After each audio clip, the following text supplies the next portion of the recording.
আসসালামু আলাইকুম and welcome back to my channel. আজকে আপনাদের সাথে শেয়ার করব কোনো রকমের চেয়ার মোড়া টোল ছাড়াই কিভাবে আপনারা কারো সাহায্য ছাড়াই সিলিং ফ্যান পরিষ্কার করতে পারেন। ফ্যান পরিষ্কার করতে গেলে আমাদের কিন্তু বাড়ির অন্য কারো সাহায্য নিয়ে পরিষ্কার করতে হয়। আজকে যেভাবে আমি আপনাদেরকে ফ্যানটা পরিষ্কার করে দেখাবো, সেক্ষেত্রে কারো সাহায্য ছাড়াই আপনারা যে কোনো ময়লা ফ্যান পরিষ্কার করে নিতে পারবেন। তো আশা করছি ভিডিওটি না টেনে সম্পূর্ণ দেখতে থাকুন। এরকম কাপড় ঝোলানো হ্যাঙ্গার কিন্তু আমাদের সবার বাসায় থাকে, আর এটা কিনতে অনেক টাকাও লাগবে না। এটা কিন্তু বাসায়ই থাকে। বাসায় থাকা জিনিস দিয়েই আমরা কিন্তু সহজেই কারো সাহায্য ছাড়া ফ্যানগুলো পরিষ্কার করতে পারি।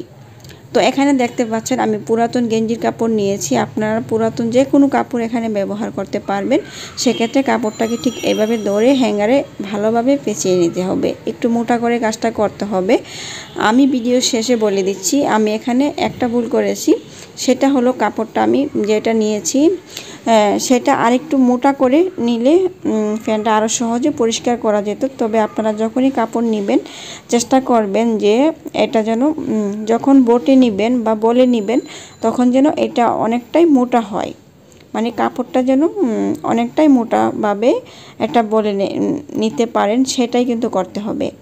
তো আমি এখানে আরেকটা কাপড়ের টুকরা নিয়ে মানে সমস্ত তিনটা সাইডে আমি কাপড় দিয়ে মুড়িয়ে এভাবে পেঁচিয়ে নিব। তো আজকের ভিডিওটি যাদের কাছে ভালো লাগবে তারা অবশ্যই আমার চ্যানেলটি সাবস্ক্রাইব করে রাখবেন নতুন নতুন টিপসের ভিডিও পাওয়ার জন্য। আর যারা আমাকে সাপোর্ট করছেন সবাইকে অসংখ্য ধন্যবাদ। তো এবার একটি রশি দিয়ে ভালোভাবে ঘুরিয়ে এটাকে একটু বেঁধে নিব যেন কাপড়টা খুলে না যায়। তো আমি আবারও বলছি, এখানে কাপড়টা আরেকটু মোটা করে নেবেন। সেক্ষেত্রে ফ্যানে মানে পরিষ্কার করার সময় তখন কিন্তু অনেক বেশি ফাঁকা থাকবে না। যখন এটা ভালোভাবে আটকিয়ে যাবে সেক্ষেত্রে ময়লাটা সহজেই পরিষ্কার হবে। তো এই পাশটা ঢাকার জন্য আমি এখানে আরেকটি কাপড় নিয়েছি। আমি এখানে একদমই পুরাতন ফেলে দেওয়া কাপড় ব্যবহার করছি, একদমই টুকরো কাপড়। আমি কোনো ভিডিও করার জন্য আমি কিন্তু কোনো দামি জিনিস বা আমার ব্যবহার করা জিনিস আমি নষ্ট করি না। আবার অনেক টাকা খরচ করে কোনো রেসিপি বা কোনো ভিডিও আমি তৈরি করি না। আমি যেটা ব্যবহার করে বা যেটা করে ফলাফল ভালো পাই, কম টাকা খরচ করে ভিডিও করা যায়, সেটাই কিন্তু আপনাদের সাথে শেয়ার করি। এটা হয়তো অনেকেরই কাজে আসে।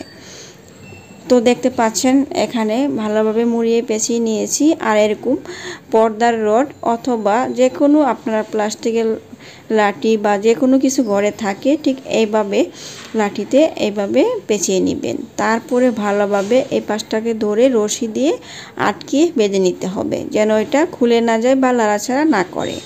তো এইভাবে বেঁধে নেওয়ার পরে কিন্তু একদমই তৈরি হয়ে যাবে। তো আমি এটা বেঁধে নেওয়ার পরে এখন দেখতে পাচ্ছেন এখানে ফ্যানের পরিষ্কার করার জন্য একটা পাখায় আমি ঠিক এইভাবে হ্যাঙ্গারটা ঢুকিয়ে নিলাম। তারপরে টেনে এইভাবে ময়লাটা দেখতে পাচ্ছেন ফেলে দিচ্ছি। তো আমি এইভাবে হ্যাঙ্গারটা দিয়ে টেনে ময়লাগুলো পরিষ্কার করে নিচ্ছি। আর আমার ফ্যানটা যেহেতু ঝুলানো, সেক্ষেত্রে কিন্তু আমি যখন এবার পরিষ্কার করতে যাচ্ছি নাড়াচাড়া করছে।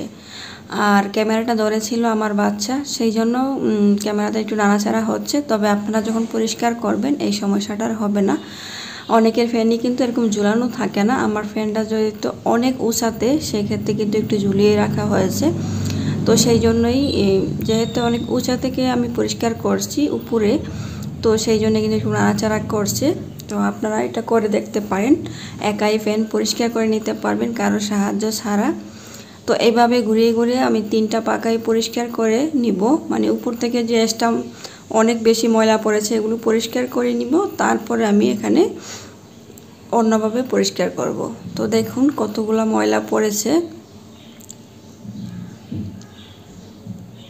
এই ফ্যানটা কিন্তু অনেক ময়লা হয়েছে। আর অনেক পুরাতন ফ্যান সাবান দিয়ে পরিষ্কার করার পরও আপনারা বুঝতে পারবেন যে এটা অনেক পুরাতন একটি ফ্যান। তো এখানে আমি নর্মাল পানি নিয়েছি কিছুটা, আর নিয়ে নিব এখানে সামান্য হুইল পাউডার বা ডিটারজেন্ট পাউডার। তো এতটুকু নিলে হয়ে যাবে। এবার হাত দিয়ে মিশিয়ে নিচ্ছি।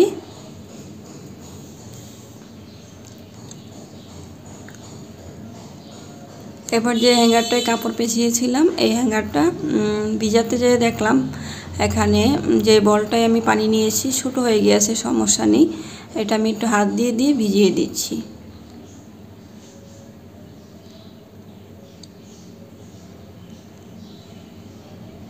আমি অনেক ব্যস্ততার ভিতরে হঠাৎ করে ভিডিও করি, সেক্ষেত্রে দেখা গেছে ভিডিওটা এতটা মানে কাজটা সুন্দর হয়, বাট আপনাদের সাথে একটু ভালোভাবে আমি প্রেজেন্ট করতে পারি না, সেই জন্যে আমি সরি।